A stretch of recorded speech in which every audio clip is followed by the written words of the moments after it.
بسم الله الرحمن الرحيم الحمد لله رب العالمين الحمد لله الذي هدانا لهذا وما كنا لنهتدي لولا أن هدانا الله أشهد أن لا إله إلا الله الواحد القهار سبحان الله والحمد لله ولا إله إلا الله والله أكبر ولا حول ولا قوة إلا بالله اللهم صل على محمد وعلى آل محمد كما صليت على إبراهيم وعلى آل إبراهيم إنك حميد مجيد اللهم بارك على محمد وعلى آل محمد كما باركت على إبراهيم وعلى آل إبراهيم إنك حميد مجيد ورضى اللهم عن الخلفاء الراشدين والصحابة أجمعين ومن تبعهم بإحسان إلى يوم الدين أما بعد السلام عليكم ورحمة الله وبركاته. Mes sœurs, mes frères, les louanges, les remerciements, les éloges sont un droit absolu d'Allah. Le premier qui n'a pas de début, le dernier qui n'a pas de fin, le parfait dans son essence, dans ses noms et attributs et dans tous ses actes. Et Allah ne fait que le meilleur, qui oscille d'une part, entre d'une part donc sa générosité, sa bonté, sa miséricorde, et d'autre part, basée sur sa justice, qui elle-même est basée sur son omniscience, et également sur sa sagesse. Nous le louons, et on ne saurait jamais le louer comme il se doit. Il est Al-Hamid, le digne de louange, le seul digne de louange. Nous revenons vers lui repentant, et lui seul sait les péchés et le nombre et les conséquences des péchés. Si Allah s'en prenait aux hommes pour ce qu'ils ont fait, ou aux êtres vivants même pour ce qu'ils ont fait, il n'en aurait laissé aucun sur la terre, comme il l'affirme dans la sourate Fatir 35, verset 45. Il dit également dans la sourate 16, Al-Nahl, verset 61, sourate 16, verset 61, si Allah s'en prenait aux gens pour leurs injustices, il n'aurait certainement pas laissé sur la terre qui que ce soit. Simplement, il attend un jour, il renvoie, il le retarde, il est le patient, subhanahu wa ta'ala, et il tend la main aux pécheurs du jour comme aux pécheurs de la nuit pour revenir vers lui repentant. Nous demandons de déverser un surcroît de bonheur, un surcroît de faveur au meilleur des hommes, Mohammed, qu'il le bénisse, sa famille, ses compagnons et tous ceux qui les auront suivis dans le droit chemin. Et qu'Allah nous fasse l'honneur d'en faire partie. Je dis bien l'honneur, parce que pour faire partie de ce beau monde, ce que Allah a agréé, comme il est dit dans la sourate 4, les femmes, celui qui obéit à Allah et aux messagers, voilà ce que Allah a agréé, qui sont les prophètes, les véridiques, les martyrs témoins et les gens de bien. Et quelle belle compagnie, dit Allah. Sourate An-Nisa, sourate 4, verset 69. Qu'Allah nous fasse l'honneur de faire partie de ce cercle fermé certainement, des gens qu'Allah a préservés de Satan. En effet, comme on le sait, Satan a juré à Allah de nous amener tous en enfer. Allah a dit, Illa ibadi al-mukhlisin, sauf mes serviteurs que j'ai choisis, et qu'Allah nous choisisse, qu'Allah nous aime, qu'Allah nous pardonne. Donc aujourd'hui, nous allons essayer de parler après avoir la semaine dernière parlé des tentations, des soupçons, de la mauvaise conception, la mauvaise opinion qu'on peut avoir d'Allah. Satan appuie sur ce levier pour recruter des gens qui ne croient pas en Allah, en leur mettant le doute. Afillahi shak, comme le disent les prophètes, notamment dans la sourate Ibrahim 14, verset 10. Y a-t-il un doute sur Allah? Certains ont un doute. Et ceux-là, bien entendu, ne sont pas croyants. Allah a scellé le cœur à d'autres qui font semblant de croire alors qu'ils ne croient pas. Ce sont les hypocrites qu'Allah nous en préserve. Et certains ont voulu atteindre Allah et la bonne opinion ne suffit pas. La bonne intention ne suffit pas. Ma na'buduhum illa liyuqarribuna ila Allahi zulfa. Allah leur fait dire dans la sourate 39 à Zumar, verset 3, non, on ne les adore pas en réalité. Si on les adore, c'est pour atteindre Allah. Et Allah se passe de tout. Il n'accepte pas d'intermédiaire, il n'accepte pas d'associé, il n'accepte pas d'assistant. Il est celui qui décide de tout, il se suffit à lui-même. Al-Ghani, il est le riche qui se suffit à lui-même. Al-Qayyum, celui qui tient par lui-même, subhanahu wa ta'ala, qui n'a besoin de rien et dont tout a besoin. Notre Seigneur, il est parfait. Et donc Satan a juré de nous amener tous en enfer Allah a dit, sauf mes serviteurs élus, choisis, qu'Allah nous compte donc parmi ceux-là.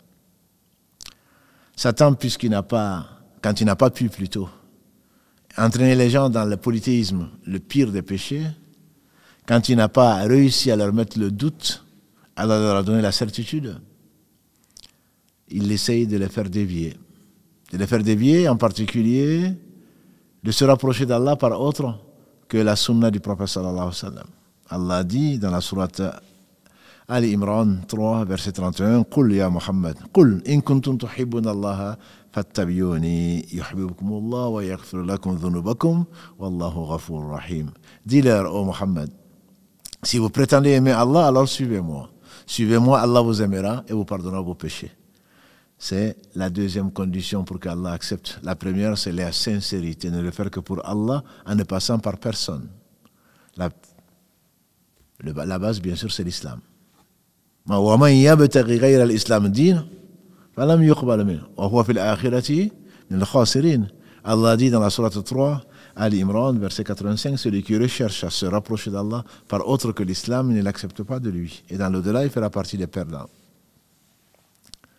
Donc voilà 3 conditions sans lesquelles Allah n'accepte pas les œuvres. Quand je dis musulmans, bien entendu, vous avez compris, c'est les prophètes sont tous musulmans. Ceux qui ont suivi les prophètes sont musulmans. Et bien entendu, eux, ils ont rempli la condition. Et ensuite, depuis qu'il a envoyé Muhammad sallallahu alayhi wa sallam, Allah n'accepte que si on le fait au travers de ce qu'il a aimé, qu'il a montré. Et il a clôturé sa religion dans le verset 3 de la sourate Al-Ma'ida, sourate 5.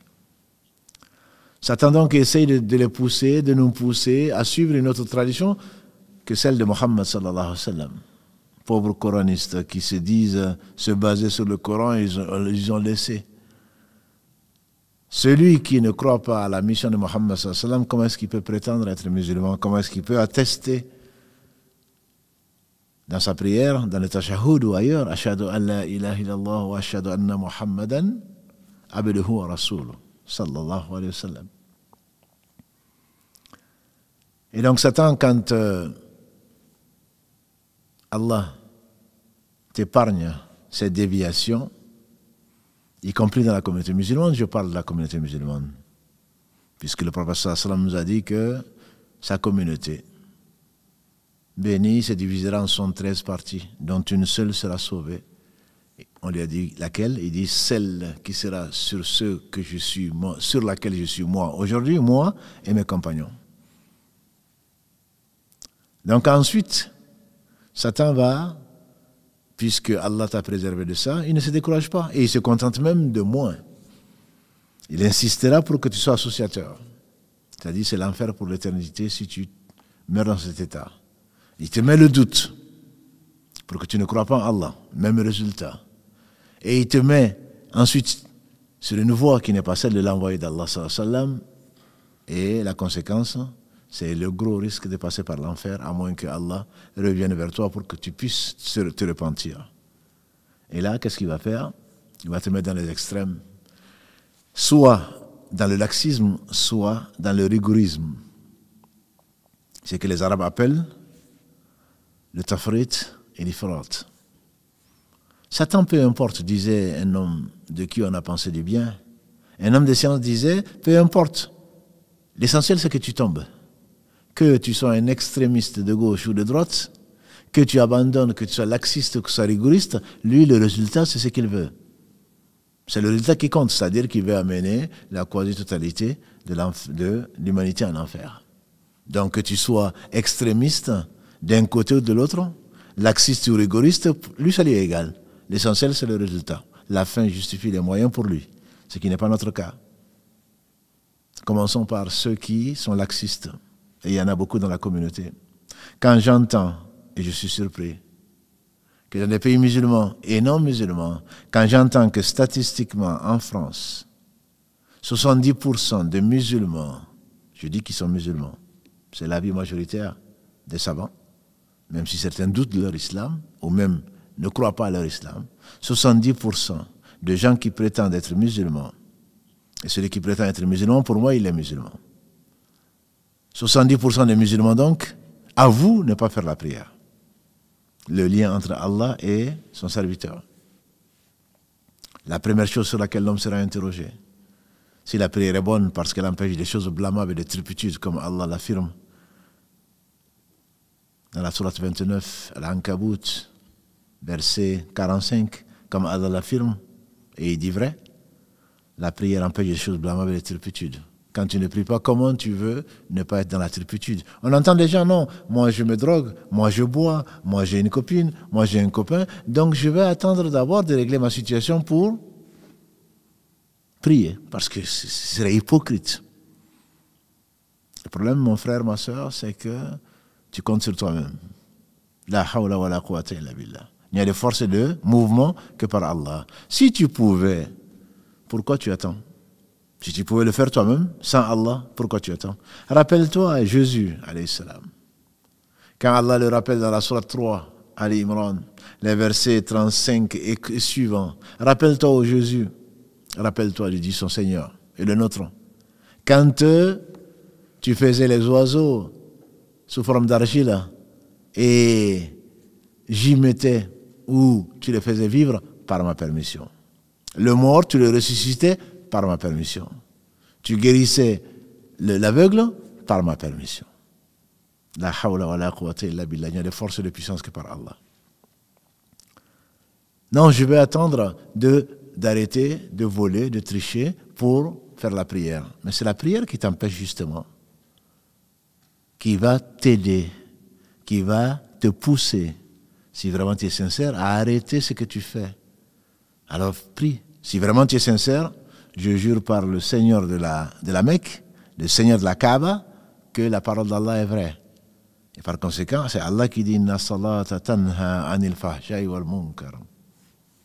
Comment tu vas attendre, toi, d'arrêter comme si tu étais quelqu'un qui possédait ton destin et qui faisait ce qu'il voulait? Si c'était le cas, ça se saurait. Tu ne serais pas de cette catégorie de gens négligents et insouciants par rapport à ce qui les attend. Et il n'y a pas que la prière, bien sûr. Satan, je disais, se contentait de moins.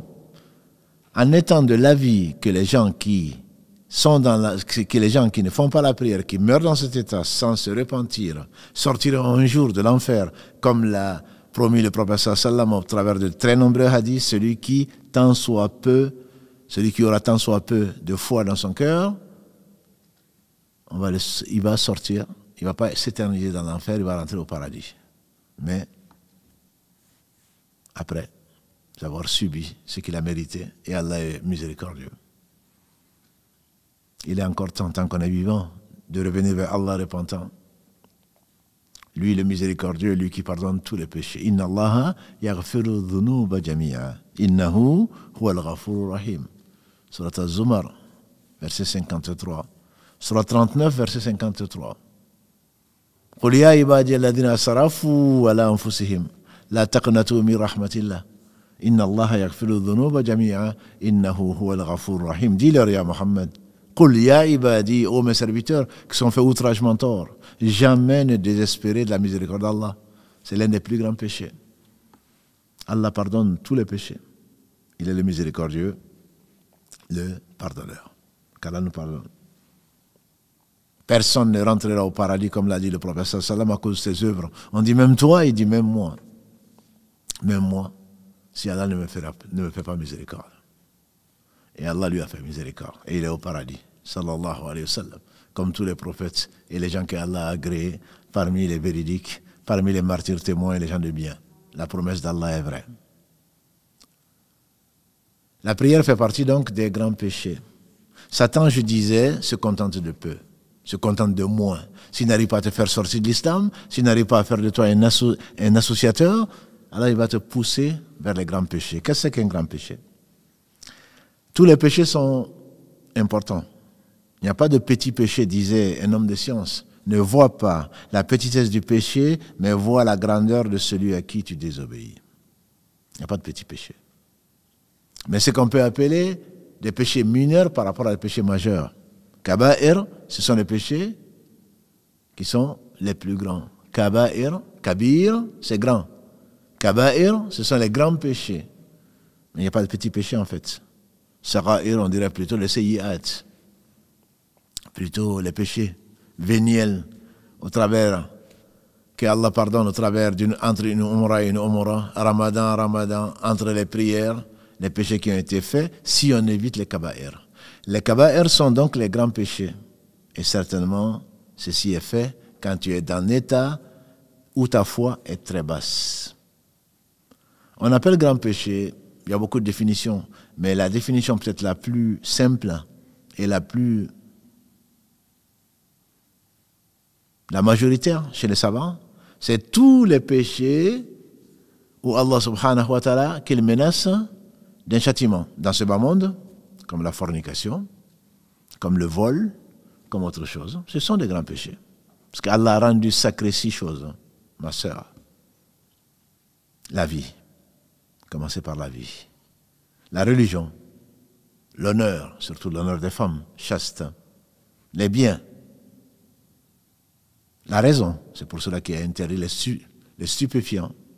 Et la lignée, c'est pour cela qu'il a interdit la fornication. Quand il a dit « Wala takrabu zina » ne vous rapprochez pas de la fornication sous toutes ses formes.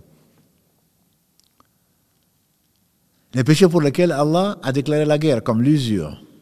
Le prophète alayhi salatu salam, il a dit que l'association, le shirk, billah, la pire des injustices, il a dit qu'il ne la pardonne pas. Et il a dit que, le prophète alayhi salatu salam a dit, donc que Allah ne pardonne pas, c'est le plus grand péché, pour celui bien sûr qui meurt dans cet état. Et il dit que l'association a 73 branches, 73 degrés, et l'usure aussi. Et le degré le plus bas de l'usure, ça correspond à l'inceste qu'Allah nous en préserve. Pour que les gens mesurent la gravité. Il ne s'agit pas bien entendu de manquer de respect à qui que ce soit, mais c'est pour que les gens mesurent la gravité. C'est tout les péchés où Allah menace de sa colère, qui menace de châtiment, qui menace d'enfer. Tous ces péchés, de façon unanime, les savants les considèrent comme des grands péchés. Mais Ibn Abbas, qu'Allah lui fasse miséricorde, ainsi qu'à son père, qu'Allah les agrée tous les deux, et tous les compagnons du prophète sallam, on lui fait dire, il n'y a pas de grand péché après un repentir. Quand le repentir est vraiment sincère. Et peut-être qu'Allah nous donne l'occasion de revenir encore sur ce tort d'Allah.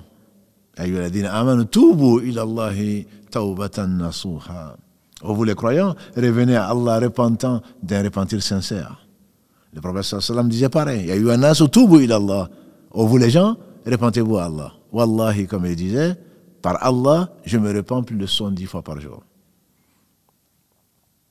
Les grands péchés, même les grands péchés sont pardonnés à certaines conditions que nous avons déjà vues, sur lesquelles on reviendra, Inch'Allah.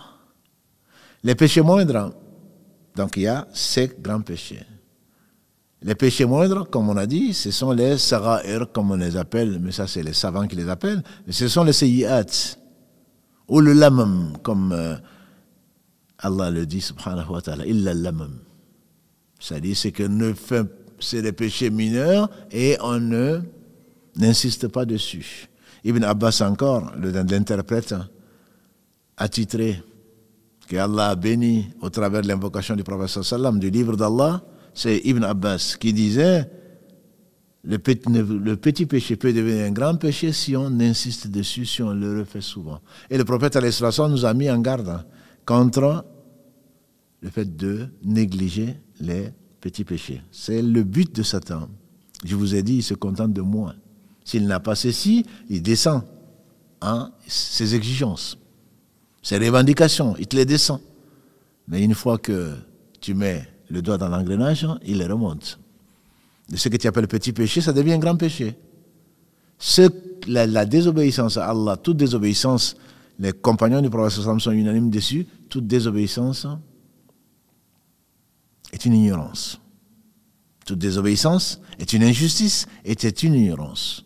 Allah dit dans la sourate Al-Ahzab 33, le dernier verset 72, il dit « Innahu kana zaluman jahula » L'homme qui a accepté cette responsabilité de la liberté, il est très certainement un très grand injuste, un très grand ignorant.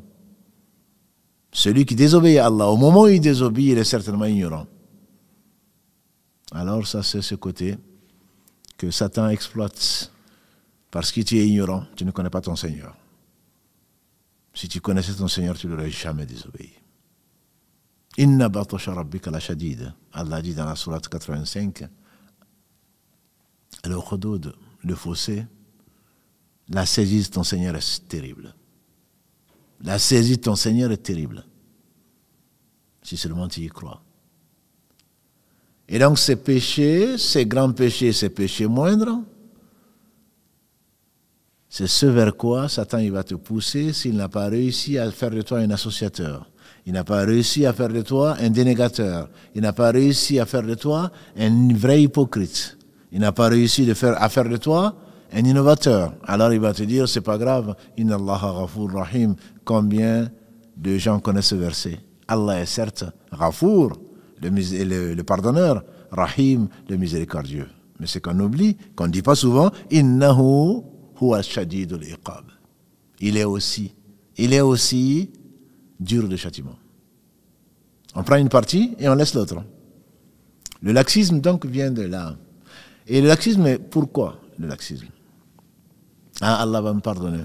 Et on est dans un monde moderne. Et qui pourrait faire ça? Parce que tu penses qu'Allah a besoin de qui que ce soit? Les gens de science disent que si Allah mettait tout le monde en enfer, ce serait par pure justice.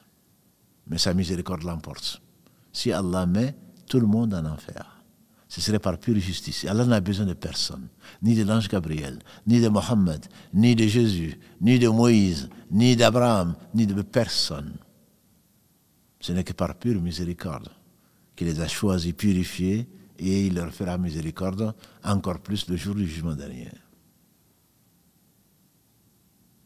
Et donc, le laxisme vient de quoi? En fait, il y a Omar ibn Khattab, celui-là qui était dur à Satan. Et le prophète sallallahu alayhi wa sallam lui a dit, Wallahi, ou il a dit, ô ibn Khattab, ô le fils de Khattab, jamais tu n'as pris un chemin si Satan n'a pas changé de chemin. C'est Satan qui change de chemin, ce n'est pas nous qui changeons de chemin. Lui, il restait sur le droit chemin parce qu'Allah lui a montré la vérité. Et s'il y avait un inspiré dans la communauté de Muhammad sallallahu alayhi wa sallam, ça aurait été Omar. N'en déplaise aux ennemis d'Allah, ennemis d'eux-mêmes, qui le critiquent. Et il est au paradis. Et toi, tu ne sais pas où tu iras. Abu Bakr au paradis, Omar est au paradis, Uthman est au paradis, Ali est au paradis, Talha est au paradis, Az-Zubayr est au paradis, Abdurrahman bin Awf est au paradis, Saad ibn Abi Waqqas est au paradis, Zayd est au paradis. Et Ouada ibn Jarrah, il est au paradis. Il y en a d'autres. Bilal est au paradis. Notre mère Khadija est au paradis. Fatima, elle sera la reine des gens du paradis. Hassan et Hussein, ce seront les chefs des jeunes au paradis, etc., etc. Ça leur est assuré qu'Allah nous compte parmi ceux-là, au moins qu'ils mettent leur amour dans le cœur, puisque une chose qui a beaucoup plu à Anas dans la mer au paradis, Sulaym, il a dit, un bédouin est venu un jour à dire au prophète sallam, l'homme aime les gens et pourtant il ne les atteint pas par ses œuvres. Et le prophète sallam a dit, l'homme ira avec les gens qu'il aime.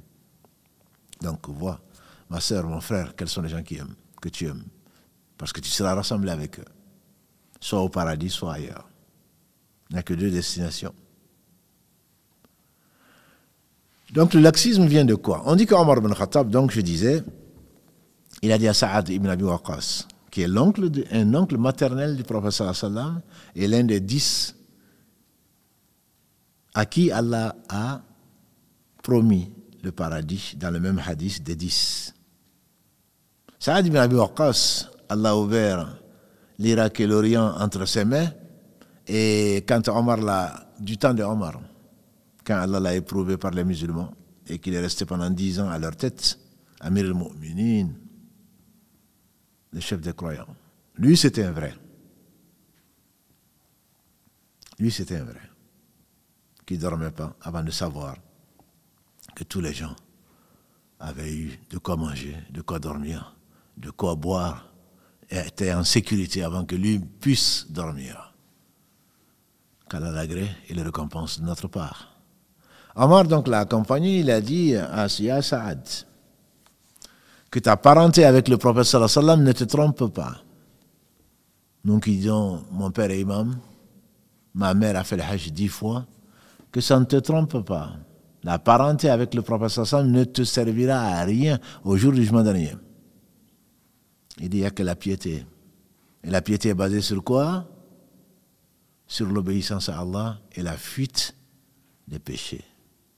L'obéissance à Allah et la fuite des péchés. Il a dit, l'obéissance à Allah ne vient que par l'amour de la vie dernière et l'exécration de ce bas monde.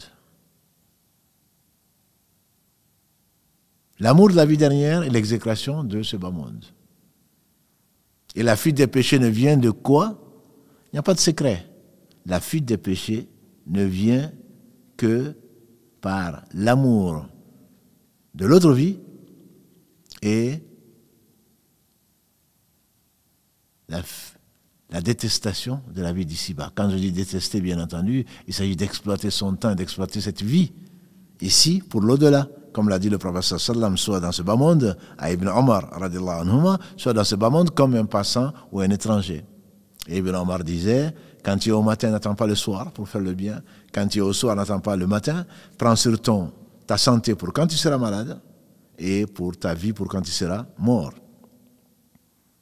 Et donc, quant à la désobéissance, disait-il, la désobéissance d'Allah ne vient que de deux choses, l'amour de ce bas monde et la détestation de l'autre vie, la vie dernière. Qu'Allah bénisse celui qui disait Man kana yu'minu billahi wal yawmil akhir. Plus d'une fois, le prophète sallam dans ce hadith disait celui qui croit en Allah et au jour du jugement dernier. Croire au jour du jugement dernier, c'est avoir un comportement le plus exemplaire possible. Ne pas y croire, c'est tomber en pratique. Ne pas y croire, en tout cas les péchés. Pourquoi tu désobéis à Allah? C'est que tu as préféré l'immédiateté, tu as préféré le présent qui n'a pas d'avenir par rapport à l'avenir qui est pour l'éternité. Quand tu vas manger ce qui t'est interdit, quand tu vas dire ce qui pour plaire, quand tu vas toucher ce qui t'est interdit, quand tu vas prendre ce qui ne t'appartient pas, quand tu vas prendre le droit de quelqu'un d'autre, qui est de l'injustice. C'est pourquoi? C'est pour ce bas monde. Un peu plus d'honneur, un peu plus d'argent, un peu plus de pouvoir. C'est que c'est ce bas monde que tu as préféré par rapport à l'au-delà. C'est ce bas monde que tu as préféré par rapport à l'au-delà. Et on fait dire Abdallah ibn Mas'oud, radiallahu ta'ala, qu'Allah l'agrée, on dit que c'est lui qui avait le plus le comportement du prophète sallallahu alayhi wa sallam, qui lui ressemblait le plus. Il disait à la génération qui suivait, la deuxième meilleure génération, après les compagnons du prophète sallam, il leur disait, vous avez peut-être plus de Coran que nous. Et pourtant, Allah sait qu'il avait le Coran dans le cœur. Et il a même été conseillé comme maître du Coran par le prophète sallallahu alayhi wa sallam. Et il a lu un jour meilleur qu'aujourd'hui, la sourate des femmes, 4 ans, jusqu'à arriver au verset où Allah dit comment, quelle sera la situation le jour où tu seras témoin contre eux. Et le prophète sallam, il dit arrête, ça suffit. Parce qu'il avait un cœur, il avait le meilleur des cœurs. Il a dit au prophète sallam, je vais lire le Coran alors que c'est sur toi. Il dit, lis-moi le Coran. Il dit, mais je vais lire le Coran alors que c'est sur toi que ça a été révélé. Il a dit, oui, mais j'aime bien entendre le Coran d'un autre que moi. Abdallah, donc Ibn Mas'oud, il dit à la deuxième génération, vous connaissez peut-être plus de Coran que moi, vous connaissez peut-être plus de dires prophétiques, les hadiths, mais la différence entre vous et nous, c'est que nous, on croit au jour du jugement dernier. Et j'atteste qu'il a raison. Il croyait au jour du jugement dernier. Parce que, qu'est-ce qu'ils n'ont pas donné de leur vie et de leur bien? Parce qu'ils croyaient, ils attendaient d'Allah ce qu'il leur a promis. La place du fou et de l'un d'entre vous, a dit le prophète sallam au paradis, vaut mieux que tout ce sur quoi se lève le soleil, ou comme il a dit alayhi salatu wassalam. C'est que ce monde est tout ce qu'il contient. Ce bas monde ne représente pas plus que... L'exemple de ce bas monde par rapport à l'au-delà, a-t-il dit? Que moi je dis pour les mathématiciens que vous êtes, ou les matheux que vous êtes, les scientifiques que vous êtes, j'ai dit c'est la première fois que j'ai compris pourquoi en mathématiques on parle d'epsilon et de l'infini. Ce bas monde n'est que l'epsilon. Epsilon.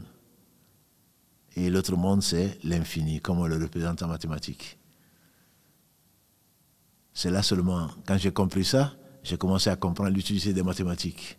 Au moins ça te montre, tu vois l'infini? Ça c'est l'au-delà, la vie éternelle, la béatitude. Tu vois l'epsilon? Comme l'a dit le prophète sallam, la vie de ce bas monde, comparée à l'au-delà, c'est comme si l'un d'entre vous plonge son index dans l'eau de la mer. Je n'ai pas dit l'eau du seau. Je n'ai pas dit l'eau de la mare. Je n'ai pas dit l'eau d'un fleuve. L'eau de la mer.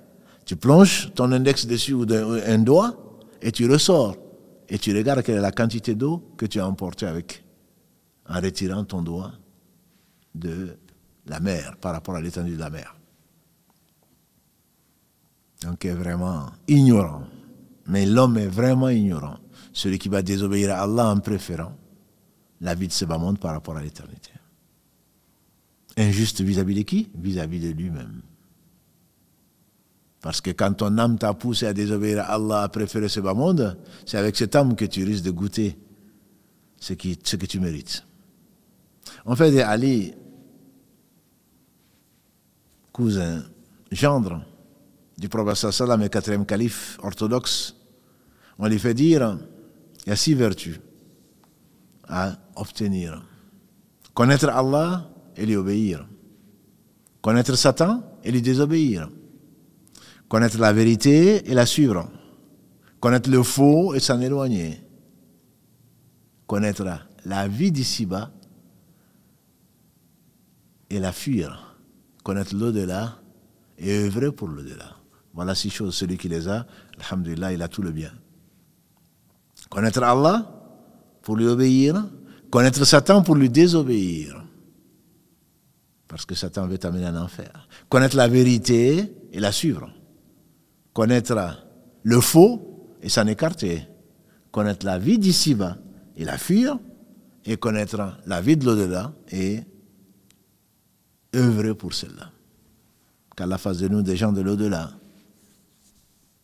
Le temps est court. On va passer à l'autre extrême. Cet extrême-là amène bien entendu les gens là où ils méritent. Mais la miséricorde d'Allah peut les ramener de là pour faire qu'ils meurent dans l'islam. Et personne ne peut dire que quelqu'un ira au paradis ou en enfer. C'est Allah qui en décide. L'affaire lui appartient. Et le paradis lui appartient. Et Allah subhanahu wa ta'ala, quand son serviteur le rejoint, que les gens témoignent du bien pour lui, comme l'a dit le prophète sallallahu alayhi wa sallam, vous êtes les témoins d'Allah sur la terre. Un jour meilleur qu'aujourd'hui, il y a un cortège funèbre qui est passé. Et les gens ont dit du bien de la personne, ce qui n'est malheureusement pas souvent le cas. Ils ont dit du bien de la personne, il a dit ça a été écrit. Un autre cortège funèbre est passé, ils ont dit du bien. Ça, c'était les compagnons du prophète sallallahu alayhi wa sallam. Il a dit, ça a été écrit. Un troisième cortège est passé, ils ont dit du mal de la personne. Il a dit, ça a été écrit.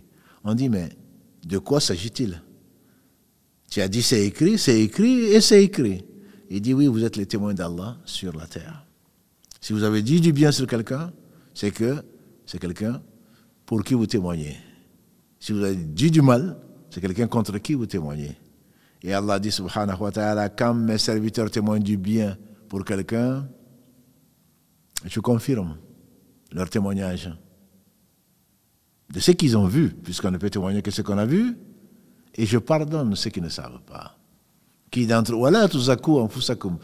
nous peut se purifier en disant, moi je ne fais pas de péché, c'est déjà un péché. Je confirme ce qu'ils ont vu, puisque les gens ont témoigné de ce qu'ils ont vu, et je lui pardonne ce qu'ils ne savent pas, c'est-à-dire ses péchés.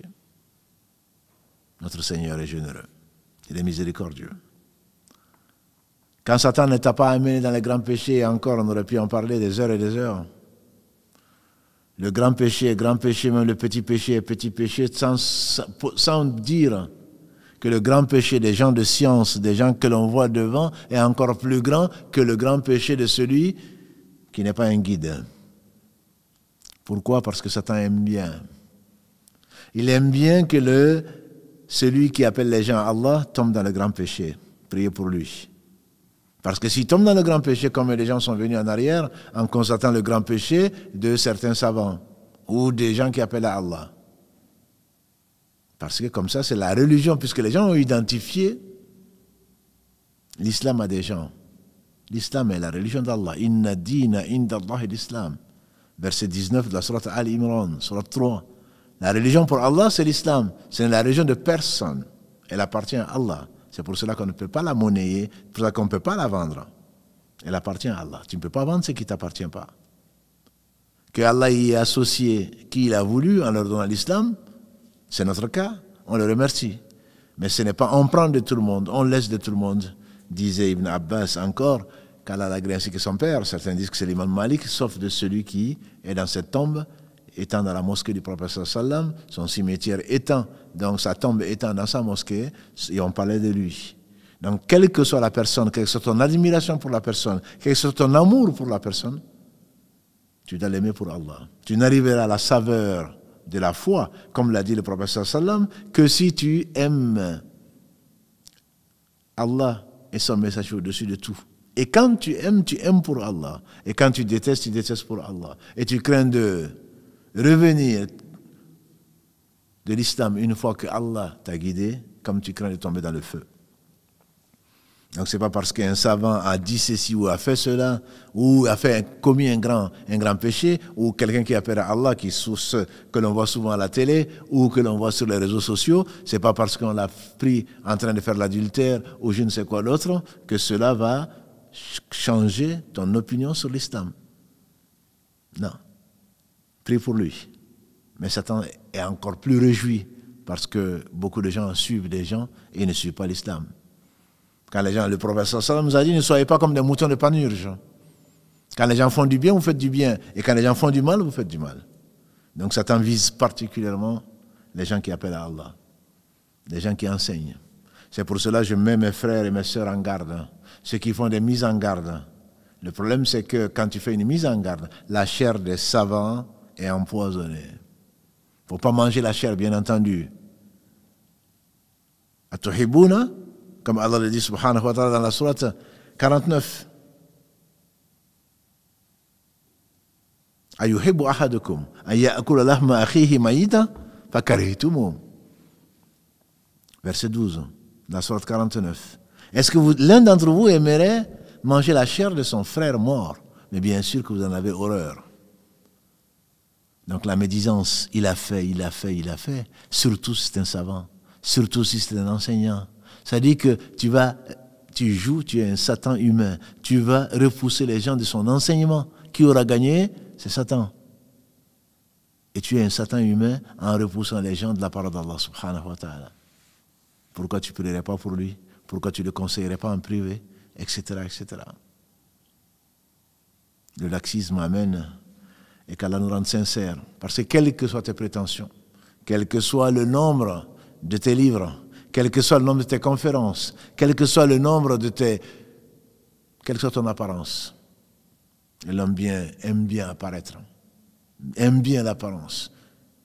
Si ce n'est pas sincère, Allah va dévoiler ton fond et qu'Allah nous préserve. Nous existons tous, nous nous aimons tous pour Allah, au travers de quoi? Grâce à la couverture de nos péchés. Si Allah te découvre, tu es perdu. L'autre extrême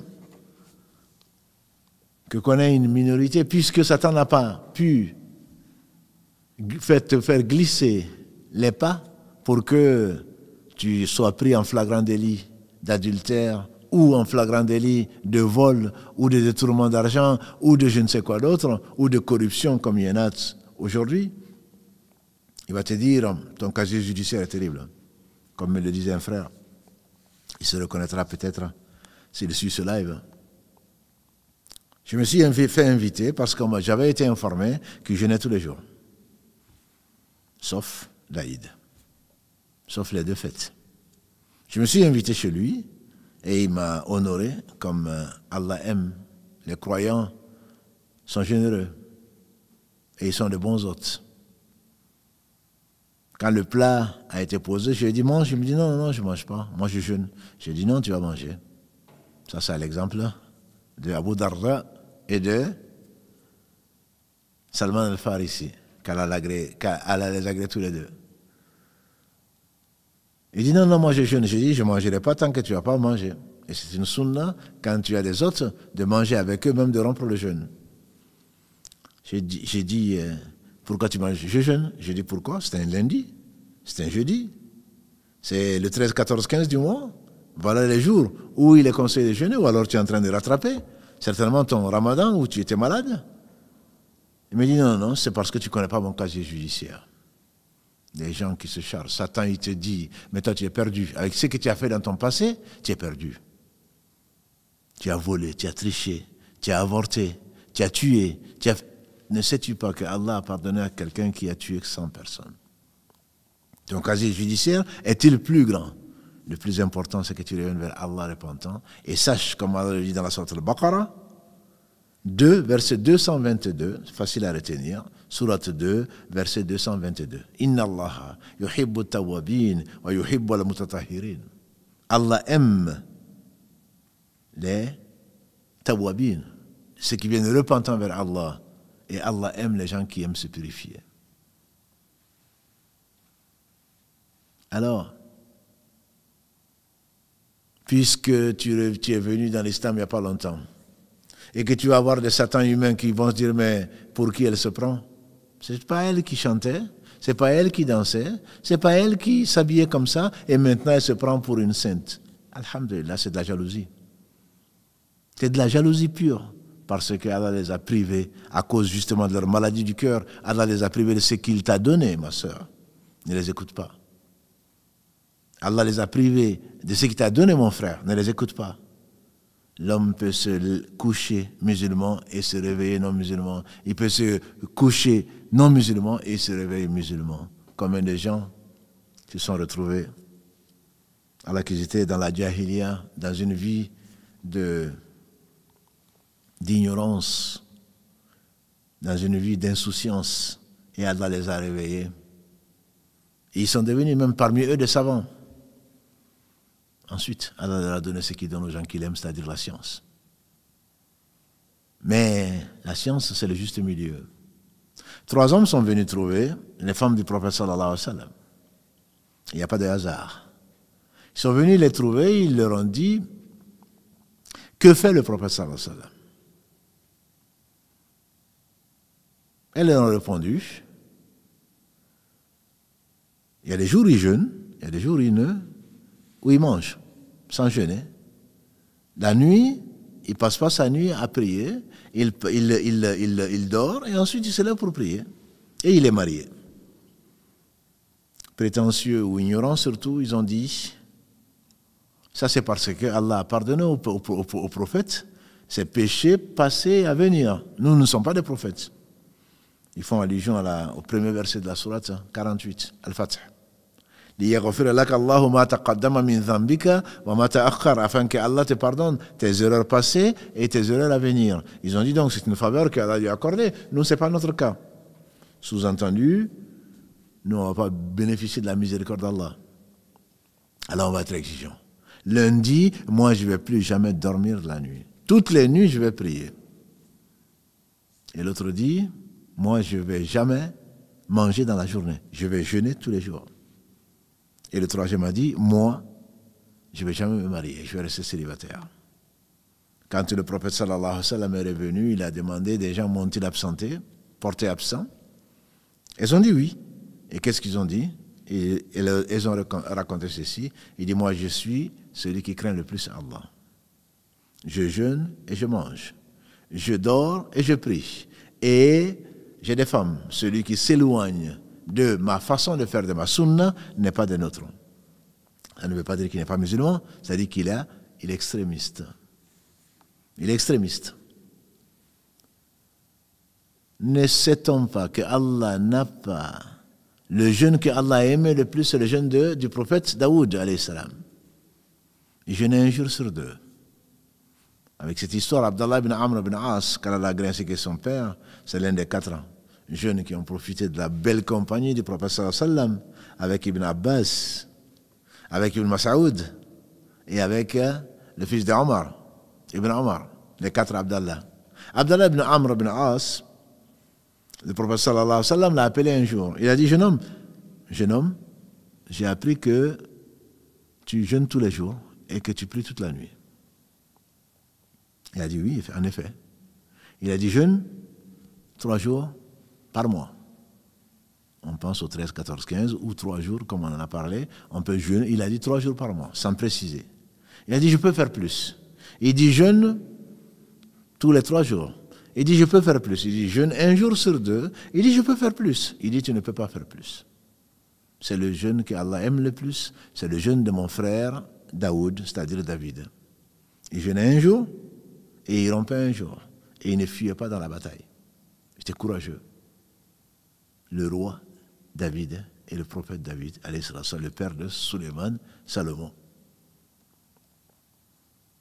Et c'est lui qui avait la meilleure des prières. Il dormait la moitié de la nuit, il se réveillait pour prier 1/3 de la nuit, et il dormait le 6e de la nuit, comme l'a dit le prophète sallallahu alayhi wa sallam. Ça, c'est la prière qu'aime le plus Allah subhanahu wa ta'ala après les prières obligatoires. Toi qui dis non, mais moi j'ai un casier judiciaire et donc je vais prier toute la nuit. Non, la nuit n'a pas été faite pour ça, sauf pour ceux qui travaillent. La nuit n'a pas été faite pour ça. Le meilleur moment de la nuit, a dit le prophète sallallahu alayhi wa sallam, c'est le dernier tiers. C'est-à-dire avant la prière de l'aube, où Allah descend comme ici à sa majesté. C'est pas moi qui le dis. C'est le prophète sallallahu alayhi wa sallam qui l'a dit. Allah descend au dernier tiers de la nuit, comme ici à sa majesté. Il demande qui m'invoque, que je vais lui répondre. Qui me demande, je vais lui donner. Et donc, rien ne lui ressemble. Comme on a vu mardi dernier, Surat 42, Shura, la consultation, verset 11. Rien ne lui ressemble. Ne cherche pas à savoir comment il descend. On croit qu'il descend comme ici à sa majesté, comme l'a dit celui qui le connaît le mieux, Muhammad sallallahu alayhi wa sallam. Et le prophète sallallahu alayhi wa sallam nous a dit, celui qui jeûne tous les jours n'a pas jeûné. Tu jeûnes tous les jours, tu n'as pas jeûné. Quand je dis cela ne veut pas dire que tu ne peux pas jeûner 60 jours consécutifs pour une kafara. Ça ne veut pas dire non plus que tu ne jeûnes pas, tu as des jours à rendre, surtout bientôt c'est le ramadan, il ne reste plus que 5 semaines, que ça ne veut pas dire que tu ne peux pas jeûner tout un mois. Tu peux jeûner tout un mois en dehors du ramadan, à condition que ce soit des dettes que tu doives, ou que ce soit un serment, c'est de toute façon des dettes, un vœu que tu as voulu faire. Si moi je me marie, je vais jeûner 2 mois, ou c'est que tu t'es imposé, qui est une dette vis-à-vis d'Allah, et tu dois tenir ta dette.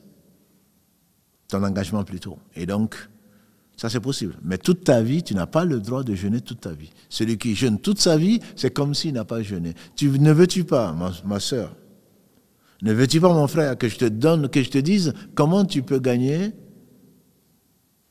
cette récompense que tu cherches sans être un extrémiste? Jeûne le mois de Ramadan. Puis il rajoute 6 jours du mois de Shawwal, le mois qui suit. Ou alors jeûne 3 jours par mois. La bonne action est récompensée 10 fois. Et c'est comme si tu avais jeûné toute l'année. 3 jours sur 30, 3 jours sur 29. Notre Seigneur est miséricordieux. Le prophète alayhi salatu salam n'a-t-il pas dit œuvrez, cherchez la perfection, approchez-la. Vous ne saurez jamais être parfait. Mais vous serez récompensé pour ce que vous aurez fait. Et Allah va vous donner la récompense de ce que tu cherches. Tu ne seras jamais parfait. N'as-tu pas vu, ma sœur, que la première chose qui a été rapportée du prophète sallallahu alayhi wa sallam quand il a fini la prière, qu'est-ce qu'il disait après le salam alaykum? Il disait astaghfirullah, astaghfirullah, astaghfirullah. Les savants, les gens de science expliquent ceci, c'est que, oh mon Dieu, de ma prière, je n'ai pu faire que ça. Il a dit, la prière, l'un d'entre vous ne gagnera de sa prière que la moitié, le tiers, le quart, jusqu'au 10e, jamais les 100%. Et quand tu n'as gagné que la moitié, c'est beaucoup. Allah va te récompenser comme si tu avais fait 5 prières. 0,5 multiplié par 10, ça fait 5. Si tu n'as gagné que le 10e, Allah va t'inscrire une prière complète. Donc il faut viser l'excellence. Tout ce que l'on peut faire, tu ne pourras être excellent que si tu connais Allah. Quand l'ange Gabriel est venu voir le prophète sallam en lui disant qu'est-ce que c'est que l'excellence, après lui avoir demandé qu'est-ce que c'est que l'islam, il a répondu qu'est-ce que c'est que l'iman, la foi, il a répondu, il a dit qu'est-ce que c'est que l'excellence, al-ihsan. Il a dit l'ihsan, c'est que tu adores Allah comme si tu le voyais. Car si tu ne le vois pas, et tu ne le verras pas dans ce monde, si tu ne le vois pas, lui il te voit. Donc c'est adorer Allah comme si tu le voyais. N'aimerais-tu pas que ton Seigneur, subhanahu wa ta'ala, quand il dit Allahu Akbar, Allah dit enlever le voile entre mon serviteur et moi. Quand il dit Alhamdulillahi Rabbil Alamin, Allah dit mon serviteur m'a louangé. Tu parles, tu récites sa parole, tu dis Alhamdulillahi Rabbil Alamin, Allah il te répond. Si seulement tu pouvais savoir. Ar-Rahman Ar-Rahim, le miséricordieux par essence, par excellence, Allah te répond. Il répond à tout le monde, à tous les prières, en même temps. C'est parce que tu ne le connais pas. Et rien ne lui ressemble. Il donne à tout le monde en même temps. Il entend tout le monde en même temps. Il voit tout en même temps. Ne redis pas Allah à ton ignorance. Et comme il le dit, subhanahu wa ta'ala, dans la sourate 39, Az-Zumar, verset 67, wa ma qadarullah haqqa qadri. On n'a pas estimé Allah comme il se doit. Wa ma qadarullah haqqa qadri. والأرض جميعا قبضته يوم القيامة والسماوات مطويات بيمينه سبحانه وتعالى عما يشركون. On n'a pas donné à Allah sa vraie valeur. La terre sera une poignée entre sa main le jour du jugement dernier. Et il va déployer les cieux dans sa dextre, subhanahu wa ta'ala. Gloire à lui, pureté à lui, pour ce qu'on lui associe. Ne cherche pas le comment, de savoir comment est Allah. Et regarde ses actes, et certainement tu y reviendras humble devant le Tout-Puissant, subhanahu wa ta'ala. Alors l'extrême, c'est non, moi je ne mange plus. Je jeûne tous les jours. Moi je ne parle plus, ce qui t'est interdit. Tu es un homme. Allah a créé, subhanahu wa ta'ala, des créatures, comme les anges. Ils ne mangent pas, ils ne boivent pas, ils n'ont pas de relations sexuelles. Ils n'ont même pas la capacité de désobéir. Depuis que Allah a créé les anges, certains sont dans la prosternation. Et au jour du jugement dernier, dit-on, ils vont revenir demander pardon à Allah de ne l'avoir pas adoré comme il le faut. Tu n'es pas un ange, ma soeur. Tu n'es pas un ange, mon frère. Et tu ne le seras jamais. Tu vises. Il faut viser l'excellence. Mais jamais tu n'y arriveras. Parce qu'Allah seul est parfait. Parce que tu as été créé faible. On le dit souvent. Allah le dit dans la sourate, la même sourate les femmes. Je vous la conseille de la lire souvent. Verset 28. L'homme a été créé faible. Alors ne prétends pas. Ou alors tu deviens orgueilleux. Tu veux te comparer à Allah, tu veux être parfait, tu ne l'es pas. Tu as été créé faible. Et donc, Satan, puisqu'il n'a pas pu empêcher la guidée que Allah t'a donnée, que t'a accordée de la foi, alors il va t'amener vers l'excès. Il y en a qui vont dire, moi je ne vais pas m'habiller même quand il fait froid. Moi je me contente de ceci. Je ne porte pas de manteau parce que c'est Allah qui me protège. Je vais partir, je ne prends pas de précautions parce que je mets confiance en Allah. Ce sont des ignorants tout simplement. Le meilleur des hommes, sallallahu alayhi wa sallam, a pris ses précautions. Quand ils ont voulu l'assassiner, et il a été l'homme le plus éprouvé, avec les prophètes, comme il a dit, alayhi salatu salam, les plus éprouvés sont les prophètes. Et ensuite, les gens de plus en plus proches. Il a pris ses précautions. Quand tu dis, non, moi je fais confiance à Allah. Vous, en faisant ceci, vous, en prenant des médicaments, vous ne faites pas confiance à Allah. Vous, en prenant ceci, vous adorez autre que Allah. Non, c'est toi qui adores autre que Allah, tu adores tes passions. Parce que tu es un ignorant, tu es une ignorante. Et tu juges les gens surtout. Alors que c'est Allah seul qui nous a mis sur le droit chemin. Le chemin des gens qu'il a agréés. Que sont les prophètes, les gens véridiques. Et tu n'en fais pas partie, tu fais partie des ignorants. Si c'était vraiment véridique, tu suivrais la voie du prophète sallallahu alayhi wa sallam, sans laquelle Allah n'accepte pas de toi et n'accepte de personne. Depuis sa venue, en tout cas, n'accepte de personne. C'est le chemin d'Allah subhanahu wa ta'ala qu'il te propose. Satan, il te pousse à des excès.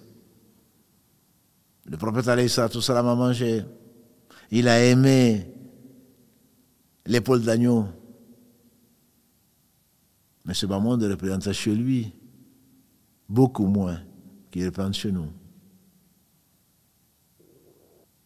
Il est venu pour nous décrire ce bas monde, et Allah le décrit dans son livre. L'avidité t'amène à oublier l'au-delà. Satan, il te pousse à tes extrêmes. À vouloir toujours. Les jeunes, quand ils rentrent dans l'islam, souvent, qu'est-ce qu'on voit? Toujours à la mosquée. Très bien, félicitations, mon frère. Félicitations, ma soeur. De quoi tu vis? De ce que tu avais injustement eu, ou alors de l'aumône des sadaqas des gens? Pourquoi tu as du mérite pour venir à la mosquée? C'est parce que tu es chez toi, tu es ailleurs, et tu viens à la mosquée.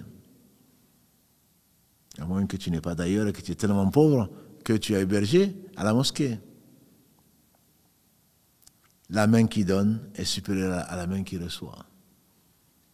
La main qui donne est supérieure à la main qui reçoit. Pourquoi vivre au crochet des autres? Ça, ce n'est pas de l'islam. Ce n'est pas la bonne compréhension de l'islam. Et tu passes tes nuits à prier. Probablement tes journées à dormir. Non, les journées n'ont pas été faites pour ça, mon frère. Les journées ont été faites pour que tu sortes, que tu ailles chercher. Celui qui sort le matin, qui revient le soir, sans avoir eu du travail, mais il est parti rechercher du halal, de ce qu'Allah aime, du permis, pour se nourrir sa famille, Allah lui pardonne tous ses péchés véniels. Passer ses journées comme on le verra, Inch'Allah, pendant le mois de Ramadan, à dormir, pour se réveiller à l'appel à la prière du coucher du soleil. Non, ça, ce n'est pas jeûner. Passer sa vie à la mosquée et ne pas s'occuper de sa famille, ce n'est pas ça le modèle. Le prophète sallam, comme il a dit, alayhi salatu wassalam, Allah n'a pas aimé plus, personne n'a mangé plutôt de plus pur que Daoud, encore une fois, alayhi salam. Le roi et prophète Daoud, il dit qu'il ne mangeait que ce que sa main avait fabriqué. Et il était un fabricant de côtes de maïs pour protéger dans la guerre. Ça, c'est le roi David. Alors utilise ce que Allah t'a donné comme main, comme possibilité, comme intelligence, comme organe, comme membre, comme idée. Utilise-le au service d'Allah, en le mettant au service des musulmans et à ton propre service. C'est là où tu deviens celui qui suit le meilleur des hommes, Muhammad sallallahu alayhi wa sallam, qui était l'homme le plus parfait, qui nous a montré cet exemple-là, qui s'est marié, qui jeûnait, qui dormait et qui mangeait, qui avait faim. Il n'avait pas faim parce que, comme il continuait parfois à jeûner, et ses compagnons disent, nous on va faire pareil. Il a dit, moi je ne suis pas comme vous, mon Seigneur me donne à manger et à boire. Mais Allah a voulu donner de lui un exemple. Quand les autres avaient faim et qu'ils voulaient tromper l'estomac en mettant une pierre, lui il en avait besoin de deux. Quand il était malade, il souffrait comme deux hommes. Pour qu'Allah fasse de lui le meilleur des hommes, pour qu'Allah fasse de lui l'exemple à suivre. Il ne s'est pas contenté, il ne mangeait même pas de sadaqa, comme vous le savez. Des cadeaux, on pouvait lui emporter, on pouvait lui en amener. Quand Salman al-Farisi, pour distinguer la sincérité de l'homme, est venu à Médine quand il avait été fait esclave et que le prophète sallallahu alayhi wa sallam est arrivé, il est venu le voir et il voulait savoir s'il était prophète ou pas. Qu'est-ce qu'il a fait? Il lui a amené un cadeau, mais il lui a dit, ça c'est une sadaqa. Voilà une sadaqa que je t'offre. Le prophète sallallahu alayhi wa sallam a appelé ses compagnons, ils disent, prenez-le, allez-y le manger. Et Salman al-Farisi, qu'est-ce qu'il a dit? Parce que les prophètes ne mangent pas de sadaqa. Les sadaqas, ce que, pour se protéger contre le mal, c'est les détritus des gens. C'est ce dont les gens n'aiment pas. Et aujourd'hui, combien d'imams vivent de cela? Sadaqa, on va avoir l'imam pour lui donner. Les imams, ils ne travaillent plus, ou presque. Quand ils sont payés encore par l'État, on peut le comprendre. Quand ils sont payés par la communauté, ils vivent du travail des autres. Tous les prophètes, alayhi salatu wassalam, dans le Coran, dans combien de versets Allah leur dit, Allah met dans leur bouche Wala nas'alukum ajra. In ajriya illa ala rabbil alamin. Je ne vous demande aucun salaire. Mon salaire incombe à Allah. Mon salaire incombe à Allah. Et toi, tu appelles à Allah et tu vis de sadaqa. Tu vis, parfois malheureusement, d'arnaque. Tu promets monts et merveilles et que tu ne peux pas, que tu n'as pas bien sûr. Et tu dis que tu crois à Allah subhanahu wa ta'ala, surtout que tu crois au jour du jugement dernier. Il n'y a pas de favoritisme chez Allah. Allah est juste. Le juste milieu, Allah a envoyé Muhammad sallallahu alayhi wa sallam pour le juste milieu. Ne vois-tu pas que certains ne mangent pas et ne boivent pas avec une femme qui a ses menstrues? C'est pas ce que dit l'islam. L'islam dit qu'elle est tout à fait en droit de vivre comme tout le monde, sauf qu'il n'y a pas de relation conjugale quand elle a ses menstrues. Ne vois-tu pas que certains jeûnent pendant combien de temps? L'islam dit, le prophète sallallahu alayhi wa sallam nous a dit, notre jeûne par rapport au jeûne des gens du livre, c'est de se précipiter pour couper le jeûne. Pas parce qu'on a faim, parce qu'Allah aime que l'on profite de ses ruqsa, que l'on profite de ses permissions, comme il aime que l'on soit ferme quand il donne un ordre. Ne vois-tu pas que Allah a réduit la prière de 50 prières à 5 prières par miséricorde? Et sa miséricorde l'emporte sur sa colère. Allah a ordonné les choses, disait le prophète sallallahu alayhi wa sallam, faites-en autant que vous pouvez. Allah a interdit des choses, ou je vous ai interdit des choses, abstenez-vous-en. Il n'y a pas plus facile que de ne rien faire, que de ne pas faire la chose. Les péchés dans lesquels nous nageons, nous n'avons pas d'excuse. Puisque ne pas faire une chose, c'est la chose la plus facile. Tout le monde peut le faire. Tout le monde peut ne pas mentir. Tout le monde peut ne pas tricher. Tout le monde peut ne pas toucher à quelque chose. Ce n'est qu'un vice, une maladie du cœur sur laquelle va surfer Shaitan pour nous amener à désobéir à Allah subhanahu wa ta'ala. C'est pour cela que ni un extrême, ni l'autre ne sont aimés d'Allah. Allah nous a montré le droit chemin qui est entre les deux extrêmes. Et c'est pour cela que nous répétons au moins 17 fois par jour, Ihdina as-siratal mustaqim, guide-nous dans le droit chemin, siratal ladhina an'amta alayhim, le chemin de ceux que tu as agréés, non pas les deux extrêmes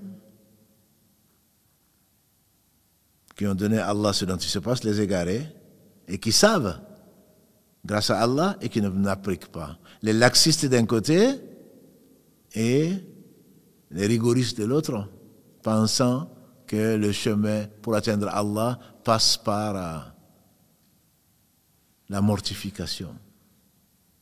Il n'y a pas dans l'islam le fait de consacrer sa vie à Allah. Dans l'islam, disait le prophète sallallahu alayhi wa sallam, consacrer sa vie à Allah, l'ascétisme, c'est quoi? C'est se mettre au service d'Allah et pour que sa parole soit la plus élevée. Donner sa vie et ses biens pour que la parole d'Allah soit la plus élevée. Et donc, tel est l'islam, la religion du juste milieu. Chaque fois que tu te verras pencher d'un côté de l'autre, sache que tu n'es pas dans la sunna du prophète sallallahu alayhi wa sallam, celle qu'Allah a aimée. C'est pourquoi il l'a envoyé, alayhi salatu wa sallam, pour être une miséricorde. Allah ne veut pas pour nous la difficulté. Il le dit entre autres dans la sourate Al-Baqarah quand il parle du jeûne, et on reviendra dessus, Inch'Allah. Le verset 185, entre autres. Allah ne veut pas de la difficulté pour vous. Allah vous veut la facilité. Dans tout, Allah veut la facilité pour nous.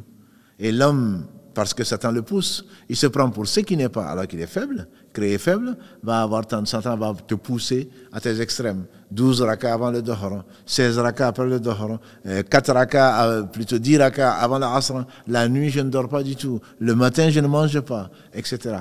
Qui tu es? Tu es un homme. Pour terminer cette histoire, Abdallah ibn Amr ibn As, qui jeûnait tous les jours, et que le prophète lui a dit, à la fin, un jour sur deux, il dit, je peux faire plus. Il a dit, non, tu ne peux pas faire plus. Ça, c'est le jeûne de mon frère, Daoud. Et il ne fuyait pas dans la bataille, dans la version qui a été rapportée par l'imam al-Bukhari, car il fasse miséricorde, ainsi qu'à tous nos savants. Et ce même Abdallah ibn Amr, ibn As, car Allah a gré ainsi que son père, Allah l'a éprouvé. Il a vécu longtemps.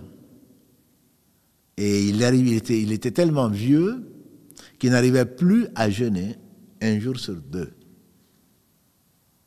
Il était obligé de rattraper, puisqu'il s'est imposé ça, il était obligé de rattraper les jours qu'il a mangé pour pouvoir tenir.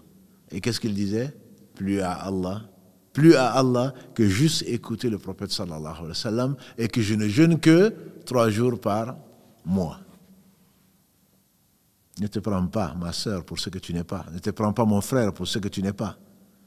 Les meilleurs d'entre nous n'ont pas fait ce que tu es en train de faire. Je ne dis pas encore d'écouter les chéatines en disant non, mais tu peux regrouper les prières. Non, mais c'est pas grave, Allah il pardonne. Non, mais chacun fait des fautes. Personne n'est parfait. C'est vrai, c'est une parole de vrai, mais qui, pour là, on veut t'amener vers le faux. C'est des satans humains, que Dieu nous en préserve. Allah aime que l'on profite de ses permissions, de ses autorisations, comme il aime que l'on soit strict dans ce qu'il a ordonné. N'écoute pas les satans humains, ne les écoute pas. C'est parce que c'est par jalousie, je dirais. Comme les gens qui ont jalousé le prophète sallallahu alayhi wa sallam, c'est par jalousie, parce qu'ils pensent que si tout le monde est comme eux, alors Allah ne va pas les punir. Mais Allah n'a besoin de rien. Un prophète viendra au jour du jugement dernier et avec lui personne. Sa mission n'a-t-elle pas été confirmée et réussie? Certainement. Ce n'est pas le nombre de personnes qui adhèrent à une théorie qui est une preuve de la véracité de la théorie, de la validité de la théorie. La preuve, l'enfer sera plein, le paradis aussi. L'enfer sera plein par 999 sur 1000.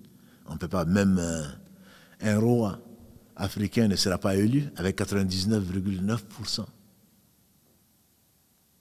L'enfer sera plein, 999 sur 1000. Des fils d'Adam iront en enfer. Comme l'a dit le prophète sallam, ce sont les fils de Ya'juj et Ma'juj, en majorité, puisqu'ils seront tellement nombreux. Mais, il a dit, j'espère que vous serez le tiers des gens du paradis. Ceux qui ont suivi Nuh, ceux qui ont suivi Ibrahim, ceux qui ont suivi Moussa, ceux qui ont suivi Isa, ceux qui ont suivi différents prophètes, feront partie. Il dit, j'espère que vous serez le tiers du paradis. Ils ont dit, Allahu Akbar. Ils étaient contents, les compagnons. Quand il les agrée, il a dit, j'espère que vous serez la moitié du paradis. Nous qui sommes arrivés en dernier, on rentrera en premier au paradis. Mais quand on dit nous, c'est qui? C'est les gens qui sont des gens du juste milieu. Ne laisse pas Satan te dévier à droite ou à gauche, pensant bien faire ou pensant être une exception. Non, tu es Bachar. Tu es un homme, une femme qu'Allah a créé et qu'il a éprouvé. Tu n'es pas mieux que qui que ce soit, si ce n'est pas ta piété qu'Allah t'aura donnée. Et la piété, c'est l'obéissance à Allah, en te basant sur ce qu'il a révélé et pas sur ta raison. La piété, c'est éviter la désobéissance à Allah par rapport à ce qu'Allah a interdit et pas parce que ce que t'apporte ta raison. Et en craignant son châtiment. Et l'autre en lui obéissant, en espérant sa récompense est vraie. Qu'Allah subhanahu wa ta'ala nous guide dans le droit chemin. Le chemin de ce qu'il a agréé. Non pas des gens qui ont couru colère, ni des égarés.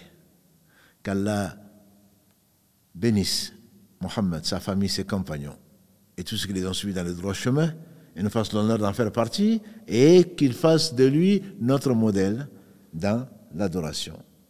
Notre modèle dans la connaissance, dans l'amour d'Allah subhanahu wa ta'ala. Tout ceci vient par la science. Ça ne s'invente pas. Satan est notre ennemi, dit Allah, prenez-le comme ennemi. On doit le prendre comme ennemi. Ses astuces, ses stratagèmes sont nombreux. Mais comme Allah le dit, encore une fois dans la sourate 4, verset 76, Allah dit Inna kayda shaytan kana da'ifa. Les stratagèmes de Satan sont faibles. Celui qui s'accroche à Allah, wa'tasimu billah. Celui qui faqad hudiya ila siratal mustaqim. Celui qui s'accroche à Allah, au chemin droit, il a certainement été guidé vers le chemin droit. Allah a préservé, subhanahu wa ta'ala, sa religion, au travers de la conservation du Coran, au travers de la purification de la sunna du prophète sallallahu alayhi wa sallam. Alors qu'il soit loué, il l'est. Il se loue lui-même, subhanahu wa ta'ala. Et c'est de ce Seigneur que nous attendons sa miséricorde, puisque personne n'entrera au paradis au travers de ses actes, y compris Mohammed sallallahu alayhi wa sallam. Qu'Allah vous aime, mes sœurs et mes frères, qu'Allah nous fasse mourir musulmans, qu'il nous ressuscite avec les pieux, les prophètes, les véridiques, les gens, les martyrs témoins et les gens qui font le bien. Ceci lui est facile. Et sans lui, rien n'est possible.